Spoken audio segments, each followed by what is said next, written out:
Good morning. Hello. My name is Anita, and I'm the Administrative Housing Assistant for the AHP program. I'll be reviewing the housing application in its entirety.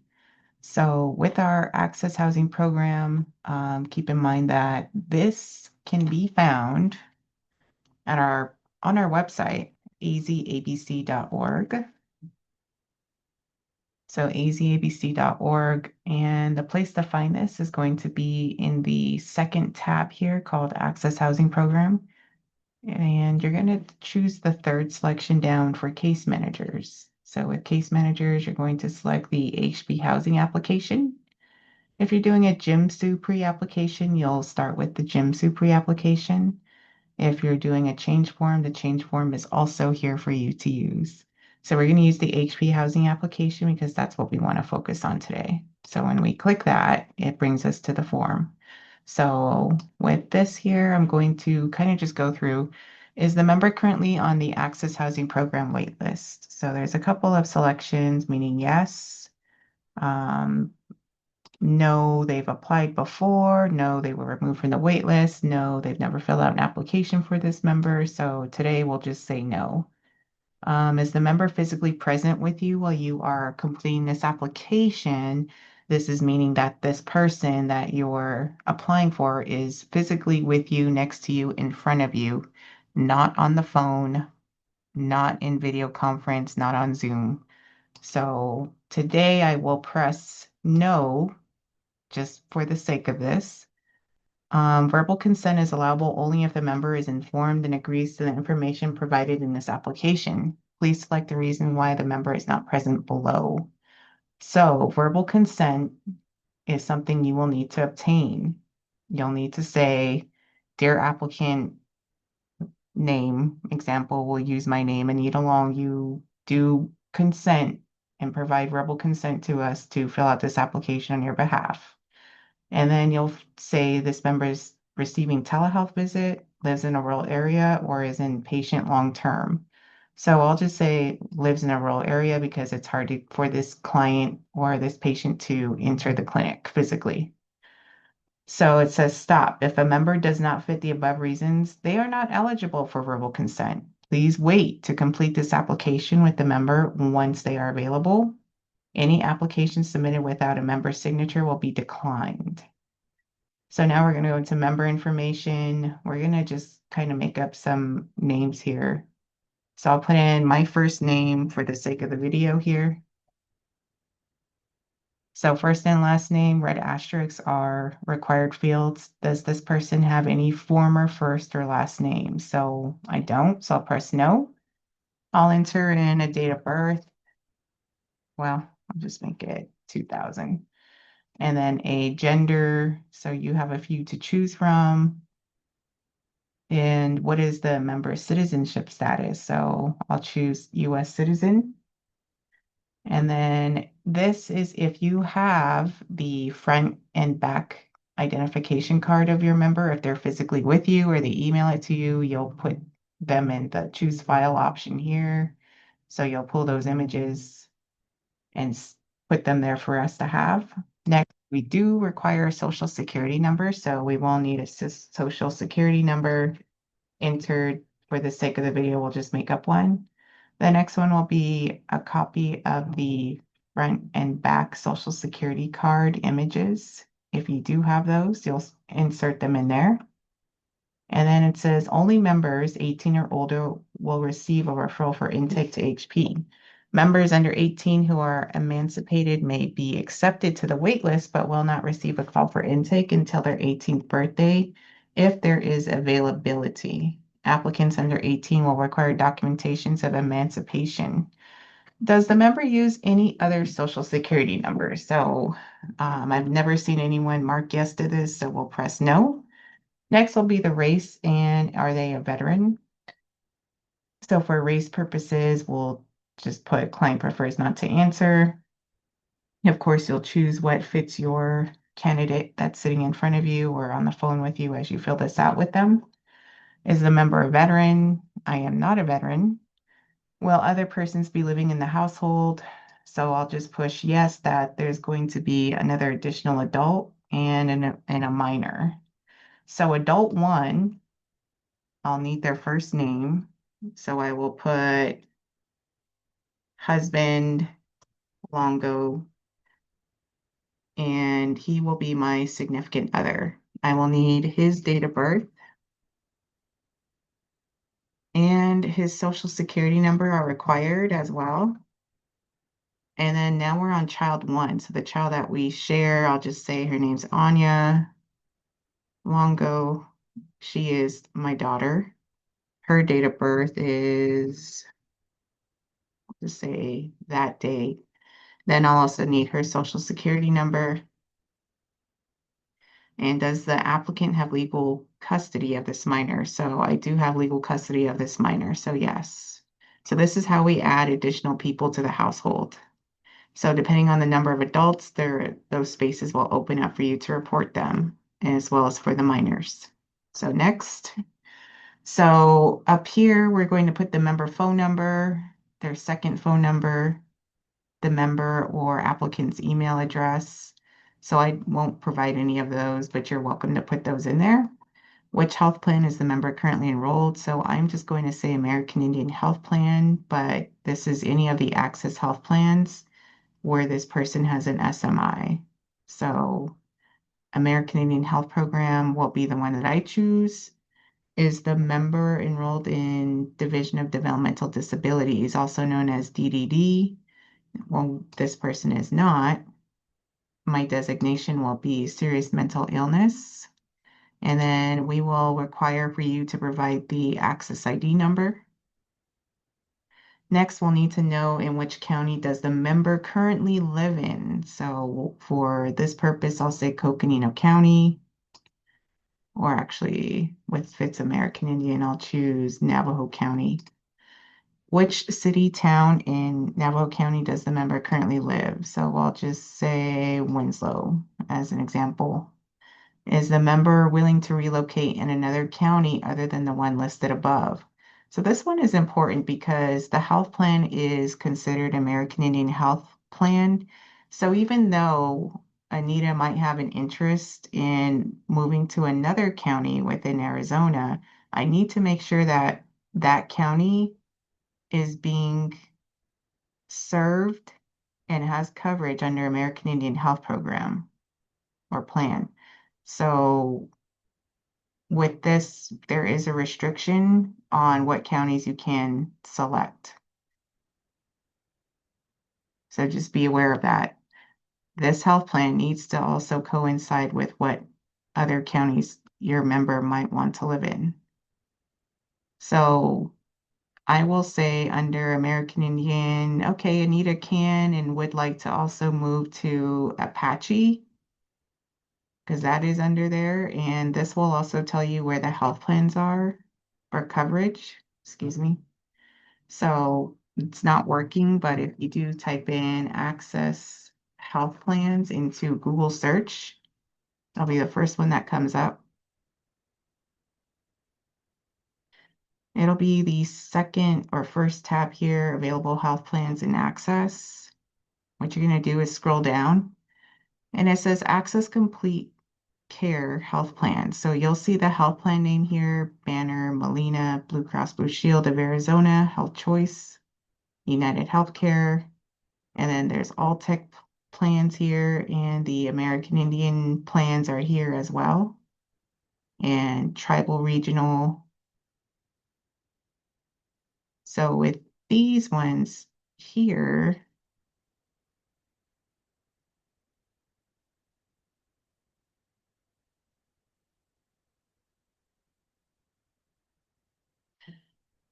so let's see, regional behavioral health agreements, Mercy Care is here, Maricopa, Gila, and Pinal. So this is what we primarily use when we are processing applications. So this is just letting you know that these are the counties that we're looking for that are within this plan coverage. So with American Indian, it's going to depend really on what tribe. So it would have to be in Looks like northern Arizona.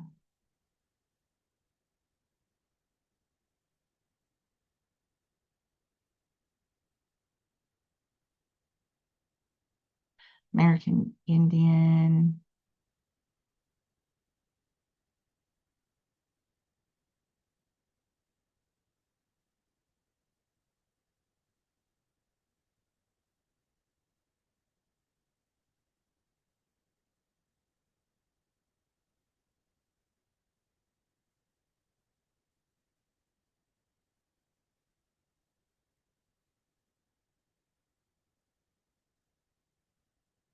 Okay, so it says American Indian, you can enroll in an Access Health Plan or the American Indian Health Program. The American Indian Health Program is available in Arizona counties.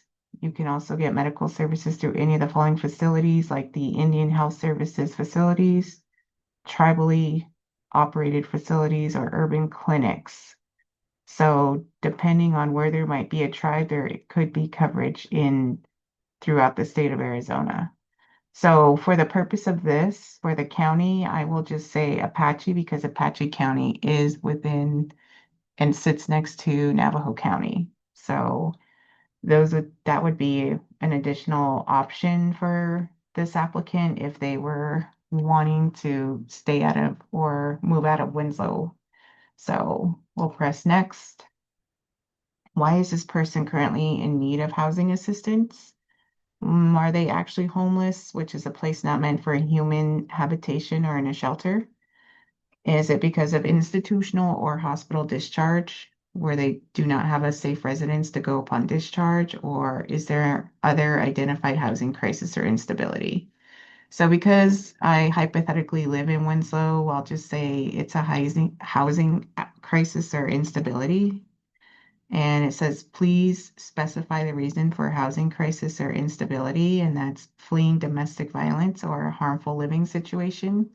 Living in a physical setting that may result in harm like overcrowding, COVID exposure, illegality, frequent physical or behavioral health inpatient hospitalization or treatment or emergency department, or member self-attestation of other housing insecurity at risk of homelessness. So I'll choose overcrowding. And then it's now asking which housing model is most appropriate for the member's needs. Please make sure your client agrees with these choices. Check all that apply. So it now says for a description of each housing program type, please see our AHP application guide by clicking here. And this guide will tell you what scattered sites means and community living program. So because this applicant has an additional person living with them and a minor child, I'm going to choose scattered sites because that allows for this person to use a voucher toward independent living. If I was choosing community living program, I would just be applying for myself only and not have additional people with me for this specific area. So community living program is living with people that you may not know in a house, apartment. So for this purpose, because there's an additional adult reported and minor child, we chose scattered sites. Waitlist prioritizations. Once on the waitlist, waiting times may vary. We cannot guarantee or approximate when the member will receive housing assistance. When there is availability in the AHP program, the next member on top of the waitlist is chosen. Priority is given to members based on a number of factors included in the Access Housing Program Guidebook. A case manager may help prioritize their member by submitting one or both of the following: a completed singles VI-SPDAT or a family VI-SPDAT if the household is high scoring, an 8 for single people, or a 9 or more for single people. If the member is currently living in a shelter or other place not meant for habitation, you may submit a homeless verification letter. All letters must be on the agency's letterhead and include elements in the letter linked here. So this is your template of what information we're specifically looking for in order to reward prioritization points for VSPDATs or the homeless verification letter. You may submit these below, in which we do highly recommend that you do. If you do not have that today, please submit via the AHP change form after receiving the confirmation email from the ABC staff stating that the member has been added to the wait list. So if you have the VI-SPDAT, you'll drop it here. If you have the homeless verification letter, you can insert that here. Now, because our hypothetical person that we're applying for has a family, they're not single, we'll click the family VI-SPDAT and it will take us to the family VI-SPDAT and we will submit that and drop that here. So we're going to choose next. Referring agency contact information. So we're going to use American Indian Health Program as the agency type of who's referring them. If you are a PSH service provider, you'll click this. If you're a H2O pre-tenancy support person, you'll select this. If you're a PATH team member, you'll select here, behavioral health home or clinic here. Access Managed Care Organization is here. Tribal Regional Behavioral Health Authority or LTEX will be here. Integrated Clinic or an Indian Health Service facility. So who is submitting this referral? Now we want to know just a little bit more about the clinic. So we're going to say an SMI case manager or behavioral health home. The agency name, we'll just make up one, but this would be your agency name. So just for example reasons, I'll use COPA, and then I'll use their address of where they're located in Winslow. So I'll just say Winslow Road, City, Winslow, Arizona, case manager name. I'll use Brittany Langford, enter her email address.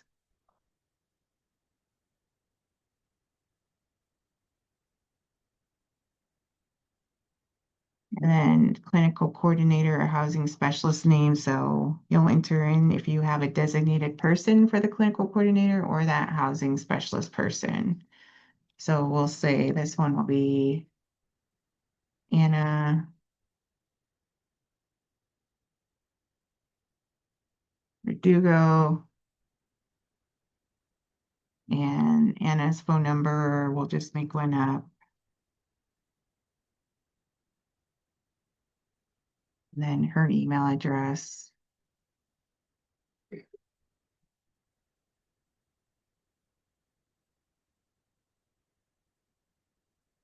So keep in mind that the case manager email address needs to be the business email address so that we can reach out to the case manager and the clinical coordinator if we cannot reach one or the other.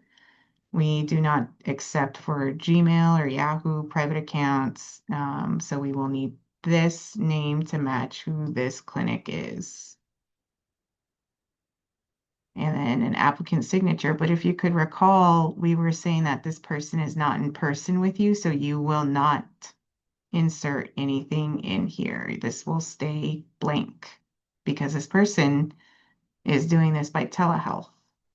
So if you are unable to collect a signature, do you have verbal consent from the member? So we'll say yes, the person did provide verbal consent.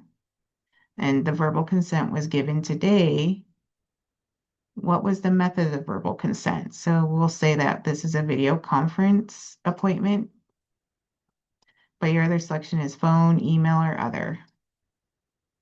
Reason for the verbal consent. And again, why are they giving you verbal consent? Well, because the member is receiving telehealth. Now it says stop. If a member does not fit the above reasons, they are not eligible for verbal consent. Please wait to complete this application with the member once they are available. Any application submitted without member signatures will be declined. If the member never receives in-person visits, please be aware that upon intake to the Access Housing Program, an in-person staff member will be required to attend orientation and assist with the housing search. Please indicate if a staff member from your agency will be present or if a PSH supportive service referral will be made. So if you need more information of where to make a PSH service, supportive service referral, please contact a member's health plan. So, and it says my agency will send a staff member or I will make a referral to a PSH service provider. So I'll just say that my agency will send a staff member. Does this member have a legal guardian? So for the sake of this, we'll say no. But if they do have a legal guardian, you have additional fields. If this person has a legal guardian, we will require to know that legal guardian's first name, their last name, their phone number, their email address, and a signature. If that guardian signature, again, is not there with you in person, you'll leave this blank. So if this is a telehealth phone or email appointment, you'll leave this blank. By signing below, you attest that the information provided in the application is correct. And then this is where you, the case manager or clinical coordinator, will sign. So, but because we're going to say that I don't have a legal guardian, it's just going to say for me to sign here, and I will just give that signature there. And then I will need that person's name. So I'm pretending to be Brittany, the case manager. So I'm going to say Brittany Langford, case manager. And then I'm going to press next. Next, it says authorization for use or disclosure of protected health information. Completion of this document authorizes the disclosures and or use of individually identifiable health information as set forth below, consistent with Arizona and federal law concerning the privacy of such information. Failure to provide all information requested will invalidate this authorization. Use and disclosure of protected health information. I hereby authorize the use and disclosure of my protected health information as follows. So this is where your enrolled member's full name will go. So we're applying for Anita Longo, so we're going to type her name there. Persons or organizations authorized to use or disclose the information is Arizona Behavioral Health Corporation, so that we can add them to the wait list. Arizona Healthcare Cost Containment System, because that's how we verify the Access Health Plan, if it's eligible and what designation your member has. Home Inc., who will be assisting with housing. The managed care organization with whom the member is enrolled with. The service team, case manager, care coordinator, or other designated housing supportive service provider the member may be working with. And then it goes through the purpose of the use and disclosures, and be aware that the authorization will expire 1 year from the date this document is signed below. Restrictions, and then your rights, and then the member's signature. But again, the member is not here. This is a telehealth appointment, so we leave it blank. If you are unable to collect a signature, do you have verbal consent from the member? So you'll press yes if your person gave verbal consent. The date that it was given today. The method was video conference. The date is already there. If signed by someone other than the enrolled member, state your relationship to the member. Referring agency signature. So this is the case manager or the clinical coordinator. So just sign there for Brittany Langford. And then enter in Brittany Langford's name again.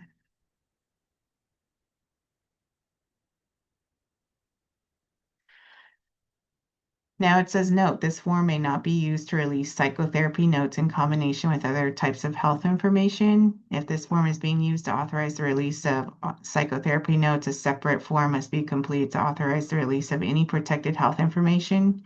We do not ask for additional verifying documents to be submitted with diagnosis codes, what medications this person might be taking, what their behavioral health schedule might look like. That's information that we do not need.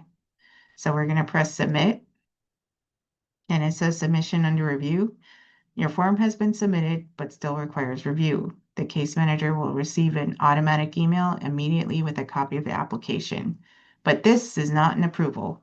Our staff will review the application and respond via email if the application has been accepted or denied. If it is denied, a reason and next steps will be provided. Regardless of the outcome, the case manager is required to inform the member of any updates. Temporarily, due to a large number of applications, processing may take up to 30 days. Thank you for your application. So after you fill out the application, this is saying that's been submitted but still requires review. So you'll have a copy of that application. You'll get an email with it. And then you'll get an additional email saying that it was processed or not, or what needs to be worked on. So this is our application process. If you have any further questions, you can reach out to the AHP info inbox.